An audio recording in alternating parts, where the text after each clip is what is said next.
A job gives you purpose. A job hopefully gives you financial reward, which gives you stability. It gives you a feeling of self-worth and self-esteem. I feel lucky in that I've had a lot of great opportunities and been able to choose my career path. So I don't see why a disabled person can't have the same choice. You naturally assume someone can't do something because of some disability, which is always incorrect. I've learnt that a long time ago. There is a lot of stigma out there. A lot of people, I think, unnecessarily get turned down for jobs or don't even reach interview stage. The system previous to the right to control, I always thought it was based on the programme, not the client. So the right to control programme is more focused on the individual. Usually when I first go and meet with them, they're quite demotivated and have probably been unemployed for quite a long time, so they're quite far from the labour market.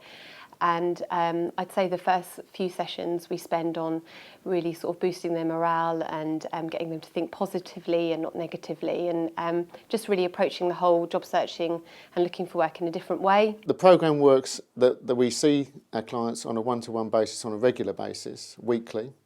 They come into the office, we start off working with them and getting to know them, building their confidence, and then we start working with them on CVs, mock interviews, and understanding the world of work. By having direct payments, job centre customers became my customers a lot quicker, and that was really important in terms of their confidence and their motivation, knowing that they were going to get the right support straight away. After a few weeks, they are doing things in their own time, so once I've met with them, they've been applying for jobs on their own, they've tweaked their CV, and just the whole change in attitude. When people first come to Brentwood Community Print, they're generally lacking in confidence, self-esteem. They've got no self-worth. They don't feel they've got anything to offer the community. They don't feel that they could even hold down a job. And we address that very quickly, because in this place they're surrounded by their peers. They're surrounded by people who have been in the same place as they have, and they can see that there's hope, that they can get better. People with disabilities having a choice. I think that we've often discovered that they don't realise that they have a choice. And they come to us and they've been on previous programmes and they've been told what they're going to do, what they're going to look for, what sort of work the advisor thinks they can do. Whereas in the right to control, I was just one of many providers that they had a choice to go and see. It's the client's choice. They can make their own decision.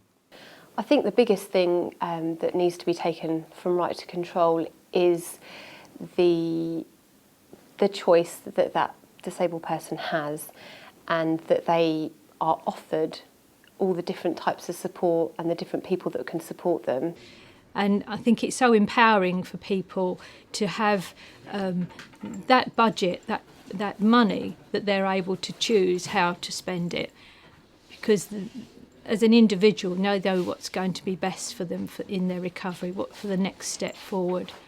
I think it's all about being person-centred and about the individual and tailoring it to exactly what they want. I can spend a meeting just purely on one cover letter or one application form because that's what the client wants to do. And I don't think that they would necessarily get that with other providers or other sources that are out there. The benefit of working in partnership with other organisations is that the disabled person can find it a lot easier to access the services and to find the right support for them. The partnerships we have with the DEAs, which is the Disability Employment Advisors at the Job Centre, allows them to know that what we're going to do is for the benefit of our clients. And also having partnerships with local companies and organisations. We've got various companies that we work with, that if we want to place someone into a work experience, say, for instance, someone that hasn't worked for a long time, and very often from those experiences comes full-time employment. We had 7 people through the Right to Control programme. I'm very proud to say those 7 people got intensive training. They had peer support, they were mentored, they were trained and nurtured Some of the 7 are still here, holding down responsible positions within this business once they believe that they have got something to offer the world and their community. The transformation is amazing. We see miracles here all the time. The outcomes that we've achieved have been tremendous against previous programmes that I've worked on. My greatest successes are people that have been long-term unemployed with a disability, have actually come to me believing that they'll never ever work again, and then to see them go through the process, go for an interview and get the job, it does change their lives, and that's the part that gives us the boost. And very often, once they're into employment, they're a working member of society like anybody else, and everybody then forgets their disability. It's only up to that point that people recognise a disability. Before Right to Control was here, there wasn't the opportunity for small organisations or even individual people to be able to help and support disabled people into work, because a lot of it was done through larger organisations. Whereas now, Right to Control gave me the opportunity to support people back into work, and without that, they wouldn't be in work now. We're breaking down the barriers of stigma every day. Every time a customer comes through the front door of our shop, we're breaking down barriers. Encouraging people to believe in themselves, because the misconception is they've been told very often that no, you've got this, you can't do this and you can't do that. No, I'll do that for you, I'll do this for you. They're not given that power, that empowerment to do it themselves, and it's been a great success.